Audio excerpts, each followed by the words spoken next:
posted October 9, 2017, 183,858. The Singapore military's largest training activity is underway in Queensland, with 4,000 troops training as part of an annual exercise that has been conducted for 27 years. Exercise Wallaby started at Shoalwater Bay, north of Rockhampton, in 1990 as a 3-week operation, and has been growing ever since. This year's exercise spans 6 weeks, and is followed by a bilateral exercise involving Australia and Singapore. Forward Support Commander Zhenyu said Shoalwater Bay was an ideal training ground.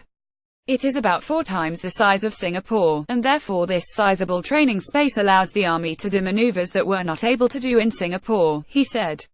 It allows us to fire long-range munitions off platforms such as Leopard battle tanks, as well as our spike missiles, air, land and sea space, as well as a conducive training ground for inter-service collaboration. Brigadier General Mark Tan said Exercise Wallaby was Singapore's largest training activity. Training here allows us to train units that are operationally ready and allows us to train soldiers that are strong mentally, strong physically and also strong in their hearts, he said. He said Australia had been very supportive of the exercises ever since they fought with us and for us in World War II and in operations in East Timor and Afghanistan, and currently ongoing in Iraq, Brigadier Tan said. Our relationship with Australians has deepened over the years, and I think our training here together in this training area really shows how important the relationship is. Brigadier Tan said the joint exercise Matilda, to be conducted with Australia at the conclusion of Wallaby, was important in building the relationship between the two countries. We are going to be doing a live firing scenario under a battle group, and that really shows the level of cooperation and interoperability that the units have to be able to trust each other. Troop safety paramount. Brigadier Tan said the safety of Singapore's soldiers was very important. It's important that as we train here in these harsh conditions that we also train our units in a way that is both safe, realistic and tough, he said.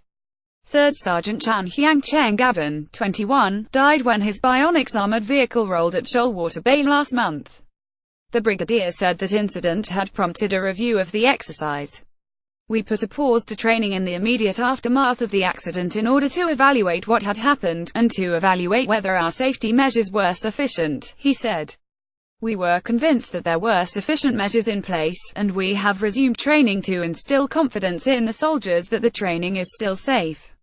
We have not made any changes to our safety regulations because we are investigating the actual causes of the incident on that day.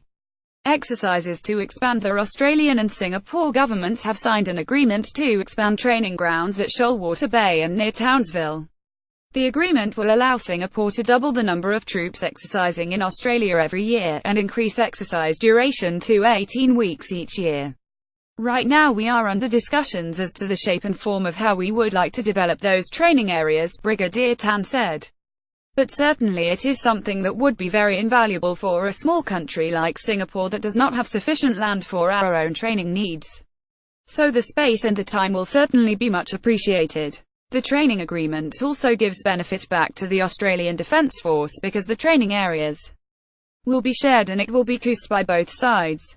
Topics: Defence Forces, Treaties and Alliances. Shoalwater 4702, Rockhampton 4700, Townsville 4810, Singapore